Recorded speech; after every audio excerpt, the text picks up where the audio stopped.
Hello students, आज हम करने वाले हैं income under the head of salaries. तो जैसे कि आपको पता है कि हमारी इनकम जो कैलकुलेट होती है टोटल 5 हेड को मिलाकर बनती है, जिसमें फर्स्ट सैलरी रहता है, दूसरा हाउस प्रॉपर्टी रहता है, तीसरा कैपिटल गेन और फोर्थ रहता है profit gain of business profession जिसको पीजीबीपी भी बोलते हैं, और फिफ्थ रहता है इनकम फ्रॉम अदर सोर्सेज। तो आज हम शुरुआत करने वाले हैं सैलरी हेड से। तो सैलरी हेड में कैसे इनकम कैलकुलेट करते हैं और कैसे टैक्स लगाया जाता है उस पर, तो उस चीज़ों पर हम डिस्कशन करने वाले हैं। अगर इन टॉपिक्स को लेकर आपको कोई भी प्रॉब्लम्स या क्वेरी रहती है तो आप कमेंट सेक्शन में लिख सकते हैं, और अगर आपको इनके रिलेटेड क्वेश्चंस चाहिए तो आपको डिस्क्रिप्शन में एक एओसी ऐप का लिंक मिलेगा, तो आप उस ऐप पे विजिट करके अपने क्वेश्चंस अटेम्प्ट कर सकते हैं। तो चलिए जी शुरुआत करते हैं। पहला हेड सैलरी हेड के बारे में बात करते हैं। हमारा जो सैलरी हेड रहता है, सबसे पहले तो आप इसका सेक्शन याद कर लीजिएगा कि 15 to 17, 15 से 17 इसका सेक्शन रहता है सैलरी हेड का। और सैलरी में क्या क्या काउंट होता है, एक तो हमारी सैलरी रहेगी, अलाउंसेस, पर्क्स और जो भी प्रॉफिट्स रहेंगे वो हमारे सैलरी हेड में काउंट होंगे, ऐड होंगे। अलाउंसेस क्या होता है, अलाउंसेस पे मैं एक अलग वीडियो बनाने वाला हूँ, आप उसमें डीपली देख सकते हैं। और अलाउंसेस क्या होते हैं, जो कोई भी एम्प्लॉयर अपने एम्प्लॉई को, या तो वो एम्प्लॉयर गवर्नमेंट हो सकती है, कोई भी प्राइवेट कंपनी का एम्प्लॉयर हो सकता है, जो अपने एम्प्लॉई को एक्सपेंडिचर मीट करने के लिए जो देता है पैसे के रूप में, उसको अलाउंसेस बोलते हैं। पर्क्स क्या होता है, जो काम करने के लिए हमें एम्प्लॉई को सुविधाएं मिलती हैं उसे पर्क्स कहते हैं। और सैलरी के प्लेस पर कुछ भी एक्स्ट्रा प्रॉफिट जो हमें मिलते हैं उसे प्रॉफिट इन लिeu ऑफ सैलरी कहते हैं। तो हम बात करते हैं, तो इसमें आपने सीधा सीधा ये याद करना है, जब भी आप income from head, salary head से इनकम निकाल रहे हो तो आपने उसमें चारों चीज़ें प्लस करनी है। एक तो आपकी सैलरी, अलाउंसेस, पर्क्स और जो भी आपके प्रॉफिट्स रहेंगे सबका टोटल कर देना, आपकी बन जाएगी ग्रॉस सैलरी। फिर उसके बाद आपका काम खत्म नहीं हुआ, उसके बाद क्या होंगी, कुछ डिडक्शंस मिलेंगी, कुछ डिडक्शंस मिलेंगी, उसका सेक्शन याद रख लेना, 16 सेक्शन है। वो डिडक्शन क्या होंगी, माइनस होंगी। एक तो सीधी सीधी स्टेचुटरी डिडक्शन यानी स्टैंडर्ड डिडक्शन भी बोल सकते हो, 50,000 की सीधी सीधी स्टैंडर्ड डिडक्शन मिलेगी। और उसके बाद एंटरटेनमेंट अलाउंसेस, इसमें भी आपको डिडक्शन मिलेगी, और कितनी मिलेगी ये भी आगे डिस्कस करेंगे। जो एंटरटेनमेंट अलाउंसेस, आप बोलोगे कि इसमें तो अलाउंसेस हमने सैलरी में ऐड किया है, इनकम में ऐड किया है, तो एक बार तो जो अलाउंसेस, एंटरटेनमेंट अलाउंसेस हमें मिलेगा वो एक बार तो सैलरी में ऐड होगा। उसके बाद एंटरटेनमेंट अलाउंसेस में हमें कितनी डिडक्शन मिलने वाली है वो हम आगे डिस्कस करेंगे। तो नेक्स्ट, और प्रोफेशनल टैक्स जितना हमने भर रखा होगा उसकी भी हमें वो डिडक्शन मिल जाएगी। तो फाइनली हम इस पे डिस्कस करना है। यही टेबल हमारा मेन क्वेश्चंस बेस पे रहने वाला है, इस टेबल को अच्छे से याद कर लेना। सैलरी, अलाउंसेस, पर्क्स और प्रॉफिट को मिला के हमारी बनेगी ग्रॉस सैलरी, उसमें से माइनस कर दीजिए जी standard deduction, entertainment allowances, professional tax minus कर दोगे तो हमारी क्या बन जाएगी, income from head salary, salary head से हमारी जो भी इनकम बनेगी। तो आगे देखते हैं जी, condition for charging income under head salary, इनकी कंडीशन क्या रहती हैं। तो सबसे पहले ये चीज़ जो मैंने डार्क कर रखे हैं, रेड कर रखे हैं, उनमें उनको आपने ध्यान से पढ़ना है, ये बहुत ही इंपॉर्टेंट है। एम्प्लॉयर एम्प्लॉई रिलेशनशिप जहाँ एग्जिस्ट करेगा वहाँ पे आपकी इनकम सैलरी हेड में काउंट होगी, एम्प्लॉयर एम्प्लॉई, क्लियर। तो उसके बाद important feature, employer employee relationship कहाँ एग्जिस्ट करेगा। पहली बात देखिए जी, contract of service, contract of service का मतलब क्या हो गया, सैलरी हेड में काउंट होगा। और contract for service, contract for service किस में काउंट होगा, पीजीबीपी में, यानी प्रॉफिट गेन बिजनेस प्रोफेशन में। कॉन्ट्रैक्ट फॉर सर्विस और कॉन्ट्रैक्ट ऑफ सर्विस दोनों अलग चीज़ें हैं, इसके बारे में थोड़ा सा डिस्कस कर लेते हैं। कॉन्ट्रैक्ट ऑफ सर्विस सीधा सीधा सैलरी है। कॉन्ट्रैक्ट फॉर सर्विस इसका मतलब क्या है कि मैंने 1 मंथ का कॉन्ट्रैक्ट पकड़ा, 6 महीने का कॉन्ट्रैक्ट पकड़ा, 1 साल का कॉन्ट्रैक्ट, 2 साल का कॉन्ट्रैक्ट पकड़ा, तो उसको हम किस में काउंट करेंगे, प्रॉफिट गेन में काउंट करेंगे। जहां मास्टर सर्वेंट का रिलेशनशिप दिखेगा वहां पे भी हम एम्प्लॉय एम्प्लॉयर रिलेशनशिप बोल सकते हैं, यानी सैलरी हेड में काउंट होगा। अगर किसी एम्प्लॉयर का डायरेक्ट सुपरविजन और कंट्रोल है तो किस पे है, ऑब्वियस ही बात है एम्प्लॉय पे होगा, तो एम्प्लॉयर एम्प्लॉय रिलेशनशिप देखने को मिल रहा है, तो इनकम कहाँ पे काउंट होगी, सैलरी हेड में काउंट होगी। होगी। तो आगे फिर और डिस्कस करते हैं डिटेल में कि एम्प्लॉयर एम्प्लॉय रिलेशनशिप कहाँ एग्जिस्ट करेगा और कहाँ नहीं करेगा। सबसे पहला काम जी, डायरेक्टर ऑफ कंपनी। एक कंपनी का डायरेक्टर है और उसके अंडर बहुत सारे व्यक्ति काम कर रहे हैं। तो पहली बात तो अगर ये क्वेश्चन साइलेंट रहा तो आपने क्या मान के चलना है, employer employee relationship can not be presumed, यानी एम्प्लॉयर एम्प्लॉय रिलेशनशिप नहीं है, डायरेक्टर हमारा मालिक नहीं है, एम्प्लॉयर नहीं है। अगर ऐसा कुछ a certain based on the service agreement, अगर कुछ सर्विस एग्रीमेंट में ऐसा दिया रहेगा तो आप एम्प्लॉयर एम्प्लॉय रिलेशनशिप मान सकते हो, अदरवाइज डायरेक्टर ऑफ कंपनी हमारा एम्प्लॉयर नहीं हो सकता। तो इसमें एम्प्लॉयर एम्प्लॉय रिलेशनशिप नहीं रहने वाला। ठीक है जी। नेक्स्ट हम बात करते हैं एमपीएमएलए। एमपीएमएलए की जो सैलरीज रहेंगी वो हेड सैलरी में काउंट नहीं होंगी, सैलरी हेड में काउंट नहीं होंगी, वो किस में काउंट होंगी, इनकम फ्रॉम अदर सोर्सेज, क्योंकि गवर्नमेंट और कॉन्स्टिट्यूशन ये मानते हैं कि इनमें गवर्नमेंट और एमपीएमएलए में एम्प्लॉयर एम्प्लॉई का रिलेशनशिप नहीं है, तो इसलिए इनकी सैलरी जो है वो अदर सोर्सेज में काउंट होगी। तो उसके बाद पेपर सेटर और एग्जामिनर, ये तो आप जानते होंगे, जो पेपर सेट करते हैं, पेपर बनाते हैं। एग्जामिनर कौन होंगे, जो चेक करते हैं, या इन्विजिलेटर जो मतलब इन्विजिलेट करते हैं। तो इनको जो भी रेमुनरेशन या जो भी भत्ते वगैरह कुछ भी मतलब इनको सैलरी के रूप में मिलता है तो इनका भी इनकम फ्रॉम अदर सोर्सेज में काउंट होगा, सैलरी हेड में नहीं काउंट होगा। उसके बाद जजेस, ये देखिए ये लाइन पढ़ लीजिए, आपका क्लियर हो जाएगा। व्हाट द जजेस रिसीव, जो जजेस रिसीव करते हैं उसको हम सैलरी बोलते हैं, क्योंकि ये कॉन्स्टिट्यूशन द्वारा क्रिएट किया गया एम्प्लॉयमेंट है, इसलिए जजेस की सैलरी जो भी रहेगी वो सैलरी हेड में काउंट होगी। तो उसके बाद जल्दी जल्दी इसको फिनिश कर देते हैं। देखिए जी, पहली बात तो जो डायरेक्टर ऑफ कंपनी है ये एम्प्लॉयर एम्प्लॉय रिलेशनशिप नहीं होगा जब तक दिया नहीं होगा। एमपीएमएलए ये भी क्या होगा, एम्प्लॉयर एम्प्लॉय रिलेशनशिप नहीं होगा। पेपर सेटर एग्जामिनर भी ये एम्प्लॉयर एम्प्लॉय रिलेशनशिप नहीं होगा। और जजेस क्या होगा, एम्प्लॉयर एम्प्लॉय रिलेशनशिप माना जाएगा, यानी सैलरी हेड में काउंट होगा, इसमें कंफ्यूज मत होना। तो उसके बाद डिस्कस करते हैं नेक्स्ट, सैलरी इंक्लूड, सैलरी में क्या क्या रहता है, तो उसका सेक्शन याद कर लीजिए जी। सेक्शन 17 सबसेक्शन 1 में सैलरी इंक्लूड रहती है, और सैलरी में क्या क्या आता है, जो हमें वेजेस मिलते हैं, जो हमें एन्यूटी और पेंशन्स मिलती हैं, ग्रेचुइटी मिलती हैं और फीस, इन सब चीज़ों के बारे में आगे डिस्कस करने वाले हैं। जस्ट इनको सबको एक बार देख लीजिए कि सैलरी में क्या क्या काउंट होता है। इनमें ग्रेचुइटी रहती है और फीस, कमीशन, पर्क्स, प्रॉफिट्स, कुछ भी सैलरी से रिलेटेड वेजेस और एडिशनल कुछ भी रहता है वो सारा सैलरी में काउंट होने वाला है, ये हमारी सैलरी मानी जाएगी। एडवांस ऑफ सैलरी, कुछ भी एडवांस पकड़ते हैं वो भी हमारा सैलरी का पार्ट है।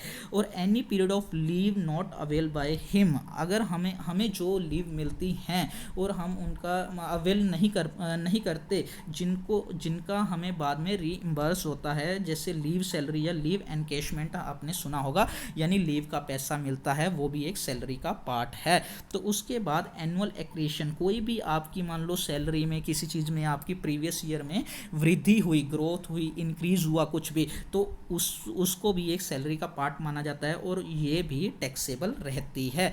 तो उसके बाद एग्रीगेट ऑफ ऑल सम्स, अभी देखिए रिकॉग्नाइज्ड प्रोविडेंट फंड में अगर आप कोई भी पैसा ट्रांसफर करते हो, aggregate of all sums that are comprise in the transfer balance of an employee, मतलब एम्प्लॉई पार्टिसिपेट करता है रिकॉग्नाइज प्रोविडेंट फंड में, अपना पैसा लगाता है, वो भी क्या होगा, सैलरी का पार्ट माना जाएगा और टैक्सेबल रहेगा।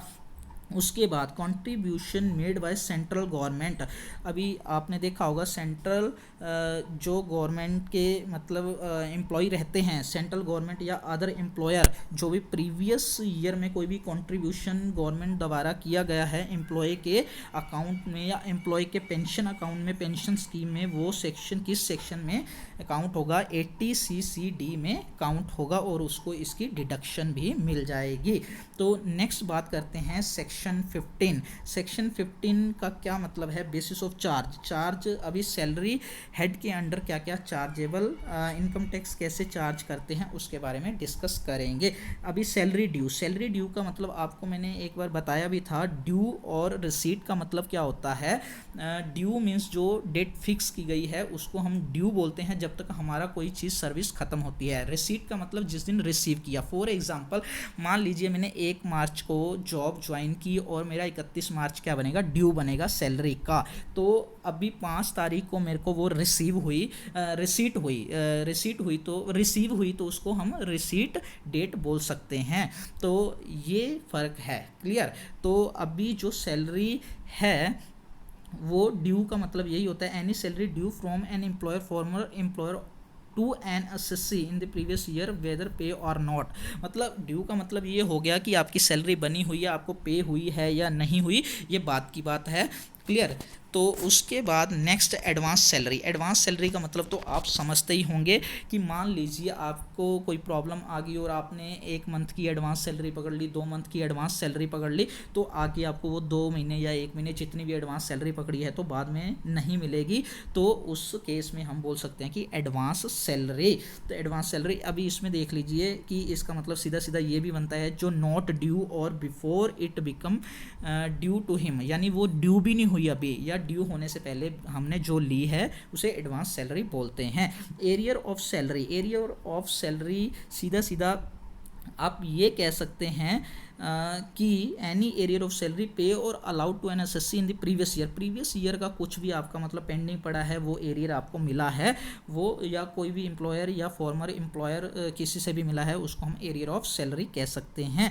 तो इस बात को ध्यान दीजिएगा जो मैंने रेड कर रखा है, if not charge to income tax for any earlier previous year. अगर कोई अर्लियर प्रीवियस ईयर की वो आपको एरियर ऑफ सैलरी है उस पे इनकम टैक्स चार्ज नहीं होगा। लेकिन आगे कंडीशन ये भी आ जाती है कि अगर उस टाइम पे आप पर इनकम टैक्स चार्ज नहीं हुआ तो इस टाइम पे आगे जाकर आपको चार्ज हो सकता है। तो अभी देखिए जी इसमें ध्यान देने वाली बात ये है, salary chargeable to tax either. देखिए जी सैलरी जो चार्ज होती है टैक्स पे कब होगी? एक ड्यू बेसिस रहता है, एक रिसिट बेसिस रहता है। जो भी इनमें से अर्लियर होगा उस पर सैलरी चार्जेबल रहेगी टू टैक्स। टैक्स चार्जेबल कब रहेगी? ड्यू और रिसीट में से जो भी अर्लियर डेट होगी उस पर टैक्स चार्जेबल रहेगी। क्लियर? सैलरी कब टैक्स चार्जेबल रहेगी? ड्यू और रिसीट में से जो भी अर्लियर होगा, पहले वाला होगा, उस पर चार्जेबल रहेगी। उसके बाद बात करते हैं टैक्स ट्रीटमेंट की बात करते हैं। तो सबसे पहले एडवांस सैलरी अभी मान लीजिए मैंने 1 मंथ की एडवांस सैलरी ले ली, लेकिन दोबारा तो अगले मंथ मेरे को मिलने वाली नहीं है, तो उसमें यही रेड लाइन अच्छे से समझ लीजिए, सब कुछ समझ आ जाएगा। Salary can't be tax twice, salary पर 2 बार टैक्स नहीं लगेगा।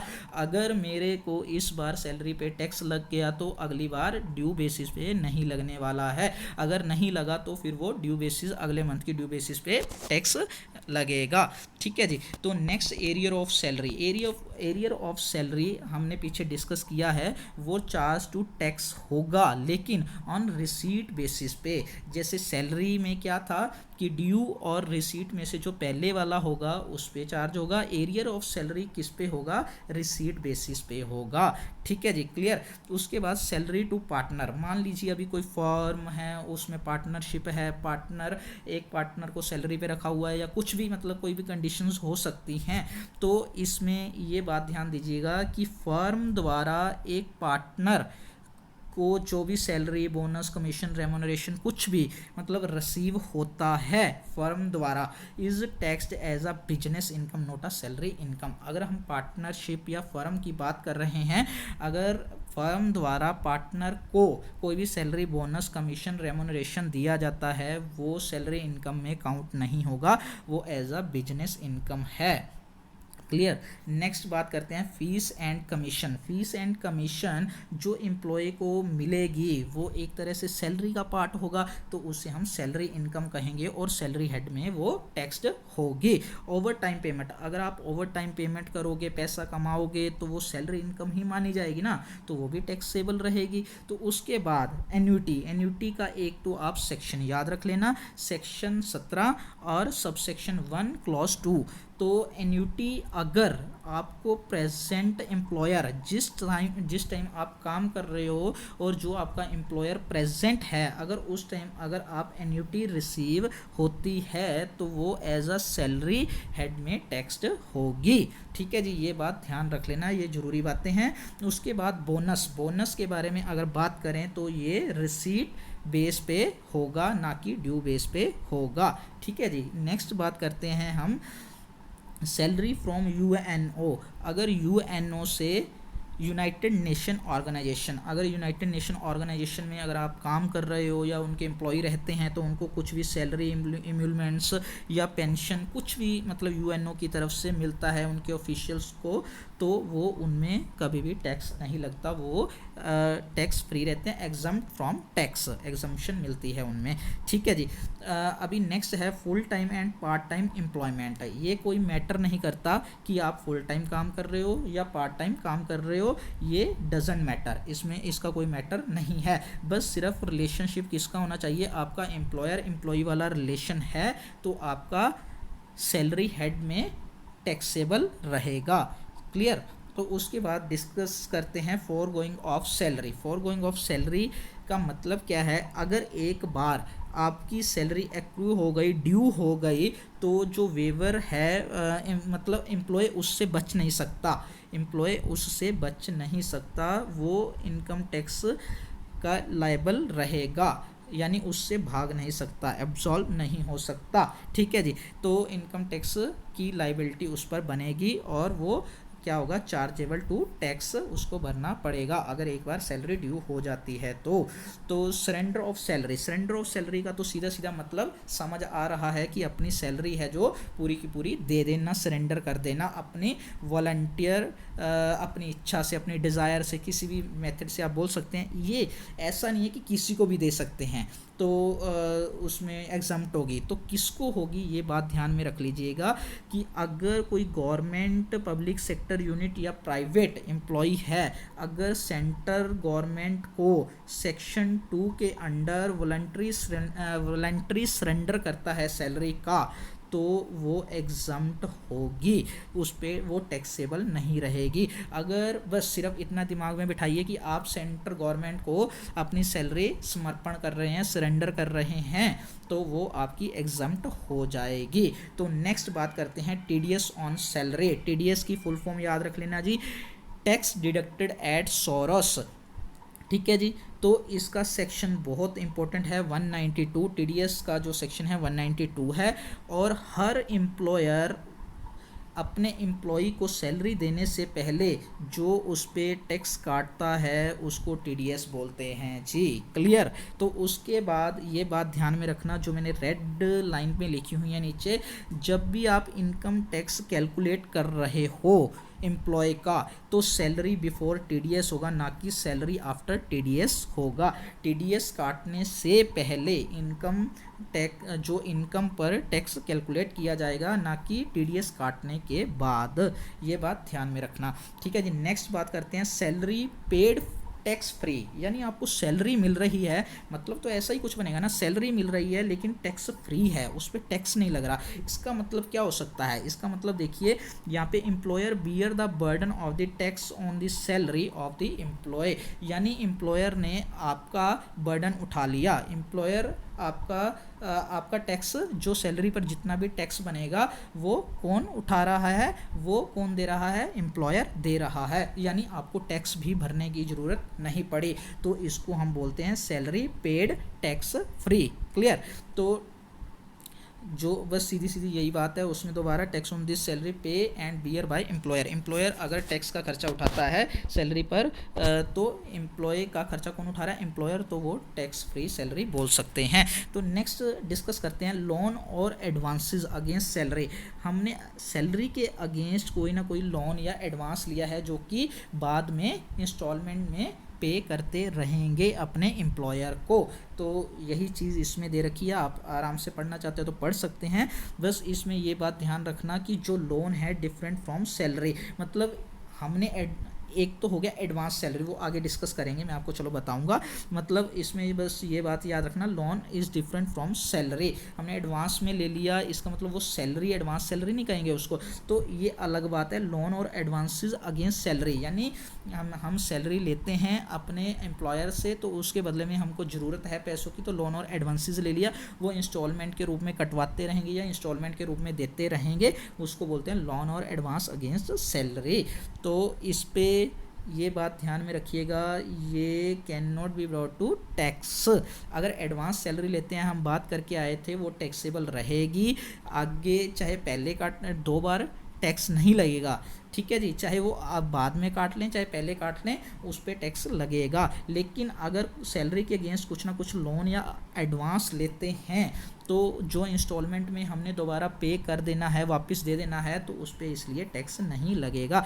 अगले लाइन में यही मतलब है, advance against salary is different from advance salary. Advance salary का मतलब क्या हो गया कि हमने कुछ ना कुछ सैलरी एडवांस पकड़ रखी है, नेक्स्ट मंथ में नहीं लेंगे, तो उसका मतलब हो गया advance salary. Advance against salary का मतलब हो गया कि एक तरह से हम छोटा सा लोन ले रहे हैं सैलरी के अगेंस्ट, जो कि इंस्टॉलमेंट में अपने एम्प्लॉयर को पे कर देंगे। तो इस केस में जो एडवांस अगेंस्ट सैलरी है, इस केस में टैक्स नहीं लगेगा, एडवांस सैलरी में टैक्स लगेगा। तो नेक्स्ट है जी place of accrual of salary. हाँ जी, ये देखिए एक्रूअल का मतलब अराइज, सैलरी जहाँ से अराइज होती है उसका प्लेस डिसाइड होगा। तो सबसे पहले देखिए जी सेक्शन 9 सबसेक्शन 1 और क्लॉज 2 क्या कहता है जी, सैलरी अर्न इन इंडिया। अगर इंडिया, ये बात हमने किस में की है, रेजिडेंशियल स्टेटस की एक वीडियो में हमने इसके ऊपर डिटेल में बात की है। अगर आपको ये चीज़ समझनी है तो आप उस वीडियो में जाकर देख सकते हैं, जो कि आपको डिस्क्रिप्शन लिंक में मिल जाएगी।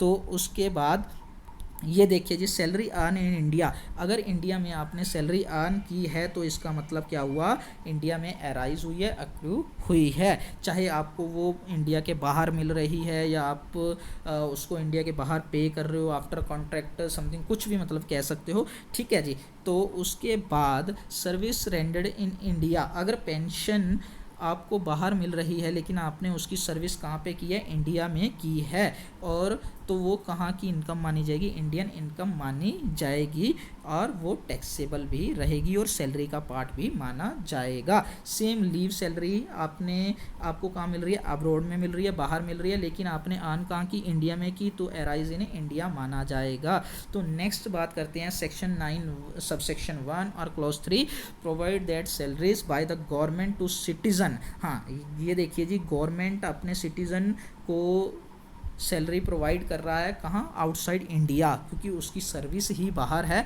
तो सैलरी भी उसको बाहर ही मिलेगी ना, तो ये क्या माना जाएगा। लेकिन अराइज कहाँ से हो रही है, इंडिया से हो रही है, इसलिए इंडियन इनकम माना जाएगा।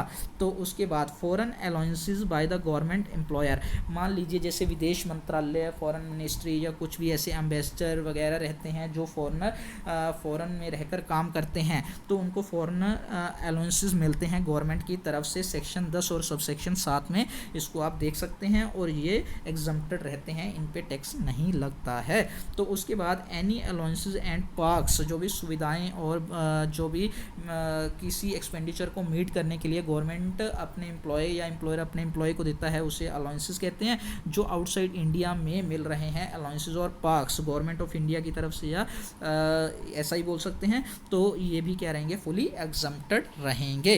तो एग्जांपल्स में सेम वही बात है जो हमने मतलब ऊपर पढ़ के आए हैं। एम्प्लॉय गेट पेंशन पे अब्रॉड, लेकिन सर्विस उसकी इंडिया में है, तो वो एक्रूअल अराइज कहाँ मानी जाएगी, इंडिया में। सेम लीव सैलरी जो है अर्न की है इंडिया में लेकिन बाहर मिल रही है, तो अराइज कहाँ मानी जाएगी, इंडिया में मानी जाएगी। तो उसके बाद सेम अभी एक एग्जांपल के थ्रू समझ सकते हैं। एक सिटीज़न है ऑफ इंडिया का is posted in the USA में पोस्टेड है एज आवर एम्बेसडर का काम कर रहा है, इंडिया के लिए काम कर रहा है। ऑब्वियसली ही रेंडर ही सर्विस आउटसाइड इंडिया, वो अपनी सर्विस कहाँ कर रहा है, आउटसाइड इंडिया में, बाहर रह रहा है, वहाँ सर्विस कर रहा है, लेकिन इनकम कहाँ से ले रहा है, इंडिया से। तो इसलिए क्या माना जाएगा, इंडियन इनकम मानी जाएगी। एराइज कहाँ से हो रही है, इंडिया से, तो इंडियन इनकम रहेगी। He also receive he salary outside India, non resident भी है, the same will be deemed to accrue rise in India. लेकिन एराइज कहाँ से हुआ, इंडिया से हुआ, तो इसलिए वो इंडियन इनकम मानी जाएगी। तो नेक्स्ट हम बात करते हैं डिडक्शन फ्रॉम सैलरी। हमने सैलरी में बात की थी क्या क्या काउंट होगा, सैलरी, अलाउंसेस, पर्क्स और फाइनली क्या था, जो प्रॉफिट्स, ये सब ऐड होकर ग्रॉस सैलरी बनती है। उसके बाद हमें मिलती हैं डिडक्शन मिलती हैं।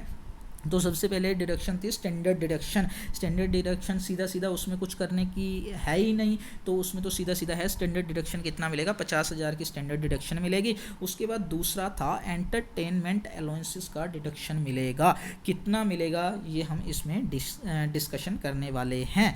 तो डिडक्शन फ्रॉम सैलरी में से सबसे पहले देखते हैं जी, एंटरटेनमेंट अलाउंसेस की बात ही हो रही है, सेक्शन 16 सबसेक्शन 2, ठीक है जी। तो उसके बाद इसमें सबसे पहले देखिए पहली लाइन ही ये है, क्योंकि अलाउंसेस इनकम में ऐड करते हैं, तो सबसे पहले बात यही है, find the entire entertainment allowances receive by employee added to the gross salary. एक बार तो जो एंटरटेनमेंट अलाउंसेस जो हमको मिल रहा है वो अलाउंसेस में, यानी इनकम फ्रॉम सैलरी जो बनेगी ग्रॉस सैलरी, तो उसमें एक बार तो पूरा का पूरा एंटरटेनमेंट अलाउंसेस जो मिल रहा है वो सैलरी में काउंट होगा। तो उसके बाद हमें डिडक्शन मिलेगी अंडर सेक्शन 16 और सब सेक्शन 2 में हमें इसमें डिडक्शन मिलने वाली है।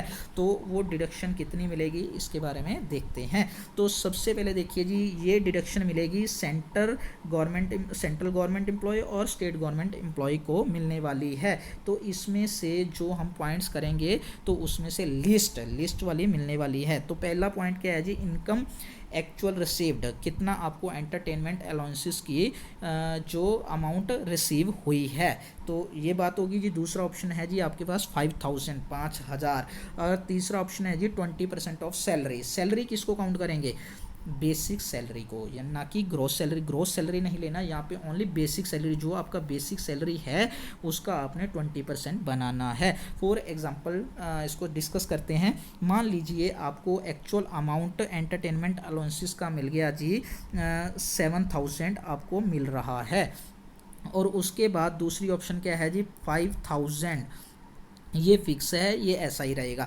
और तीसरी ऑप्शन है 20% ऑफ बेसिक सैलरी। अभी बेसिक सैलरी मान लीजिए कुछ भी सपोज कर लेते हैं 40,000 है आपकी, 40,000 आपकी बेसिक जो है इतनी है, और उसका हम 20% निकालेंगे तो कितना बनेगा जी 8,000 बनेगा। क्लियर। तो इसमें से जो भी लिस्ट होगा वो हमारा क्या हो जाएगा, हमें उसकी डिडक्शन मिल जाएगी। तो इसमें से लिस्ट कौन है 5,000, तो हमें 5,000 की डिडक्शन मिलने वाली है। क्लियर। तो नेक्स्ट डिस्कशन करते हैं non government employees. Non government employees को कोई भी डिडक्शन नहीं मिलेगी, सिर्फ सेंट्रल और स्टेट गवर्नमेंट एम्प्लॉय को ही मिलने वाली है। अभी नोट में एक अच्छा पॉइंट दे रखा है, देख लीजिए जी, actual expenditure towards the entertainment. अगर आपने कोई एंटरटेनमेंट के लिए कोई एक्चुअल एक्सपेंडिचर खर्चा भी किया है तो वो डिडक्टिबल नहीं होगा, क्योंकि ये इररिलेवेंट बोल सकते हैं इसको, ठीक है जी। तो उसके बाद बात करते हैं प्रोफेशनल टैक्स का जो सेक्शन है 16 और सबसेक्शन है जो 3 है। तो professional tax levied by state is allowed as a deduction. एक बार तो हमें प्रोफेशनल टैक्स देना पड़ता है, उसके बाद हमें इसकी डिडक्शन मिल जाती है। इस सेक्शन के अंडर सेक्शन जरूर याद कर लेना। यही देखिए लिखा हुआ है, pay by the employee during the previous year, जो कि हमें उसकी डिडक्शन मिल जाती है। First included as salary income and allowed as a deduction. पहली बात, पहले तो हमें देना पड़ता है, फिर बाद में उसकी डिडक्शन मिल जाती है। तो नेक्स्ट हम एक क्वेश्चन डिस्कशन करेंगे यहाँ पे। एक एम्प्लॉयड है ए लिमिटेड कंपनी क्या है, नॉन गवर्नमेंट कंपनी है, ठीक है जी। उसकी जो सैलरी है 38,750 पर मंथ उसकी सैलरी है, जो भी बेसिक सैलरी है। तो उसके बाद उसको एंटरटेनमेंट अलाउंसेस मिल रहा है 3,000 पर मंथ मिल रहा है, और प्रोफेशनल टैक्स है जो वो पे कर रहा है 1,000 पे। तो उसके बाद सैलरी चार्जेबल टू टैक्स, हमने पहली बात तो ये निकालना है सैलरी जो कि टैक्सेबल सैलरी कितनी बनेगी। Does it make any difference if the professional tax is pay by a limited company. अब भी क्या इसमें कुछ डिफरेंस होगा अगर उसका professional tax a limited company जो भी है वो उसका भर दे। तो अभी देखते हैं जी इसका सबसे पहले हम बनाते हैं जी दो कॉलम अलग से बनेंगे। एक इफ प्रोफेशनल टैक्स पे बाय एक्स, मान लीजिए वो एम्प्लॉय खुद प्रोफेशनल टैक्स पे कर रहा है, एक तो कॉलम ये हो गया और दूसरा कॉलम ये हो गया कि एम्प्लॉयर उसका प्रोफेशनल टैक्स पे कर रहा है। तो सबसे पहले देखिए जी सैलरी में बेसिक सैलरी 12 मंथ की निकाल दो जी, एक साल की पूरी टोटल आपकी सैलरी बन गई मल्टीप्लाई करके इतनी। और एंटरटेनमेंट अलाउंसेस एक बार तो आप सैलरी में इसको ऐड करेंगे, 12,000 रुपये पर मंथ मिल रहा था, नहीं 12,000 नहीं, कितना मिल रहा था 3,000 पर मंथ मिल रहा था और 3,000 मिल रहा था तो टोटल 12 मंथ का कितना हो गया 36,000। तो उसके बाद प्रोफेशनल टैक्स, अभी बात करते हैं प्रोफेशनल टैक्स। एक कंडीशन में था कि प्रोफेशनल टैक्स मैंने खुद ने पे किया तो अपनी जेब से पे किया तो वो इसमें कुछ भी नहीं रहेगा, नील रहेगा। और उसके बाद अगर एम्प्लॉयर ने पे किया तो इट मीन्स मेरे बिहाफ पे पे किया, मेरे लिए तो एक सुविधा दी ना उसने, मेरे लिए तो पर्क्स हो गया ना कि 1,000 रुपये मेरे को एक्स्ट्रा मिले, मतलब एम्प्लॉयर ने दिए तो मेरी वो सैलरी में काउंट होगा, मेरे लिए तो एज आ वो पर्क्स है, सुविधा है। तो जो कि मेरे को एम्प्लॉयर ने 1,000 दिया जो कि मेरे को लास्ट में क्या मिल जाएगा, डिडक्शन मिल जाएगा इसका। तो अभी देखिए ग्रोस सैलरी बनाते हैं तो इसका प्लस करेंगे तो ये बनेगा, इसका प्लस करेंगे ये बनेगा। तो उसके बाद डिडक्शन मिलेगी सेक्शन अंडर सेक्शन 16 में हमें डिडक्शन मिलने वाली है। एक तो स्टैंडर्ड डिडक्शन कितनी मिलेगी, ये सीधा 50,000 रुपये मिलने वाली है। और उसके बाद एंटरटेनमेंट अलाउंसेस ये अलाउड नहीं होंगे, कारण बताओ जी क्या होगा। ये देखिए सीधा हम बात करके आए हैं ए लिमिटेड नॉन गवर्नमेंट कंपनी है तो हमें एंटरटेनमेंट अलाउंसेस का डिडक्शन नहीं मिलने वाला, इसलिए दोनों में ये नील छोड़ दिया। उसके बाद प्रोफेशनल टैक्स जो मैंने अपनी जेब से एक्स एक एम्प्लॉय जिसने अपनी जेब से पे किया था उसको तो डिडक्शन मिलना ही है।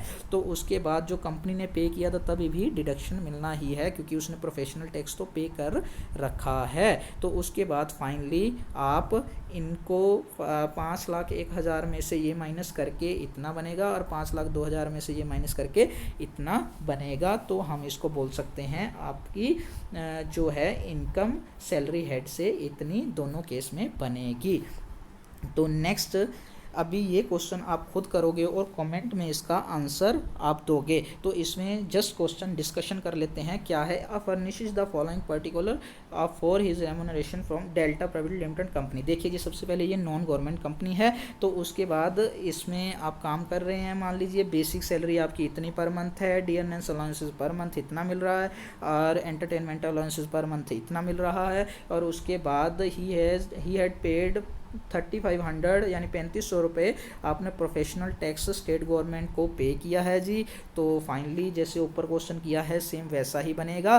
तो आप खुद इस क्वेश्चन को करिएगा और इसका आंसर निकालना और कमेंट में इसका आंसर डालना। अगर कोई प्रॉब्लम रहेगी तो कमेंट में इसका इशू ज़रूर बताना कि कहाँ आपको प्रॉब्लम आ रही है।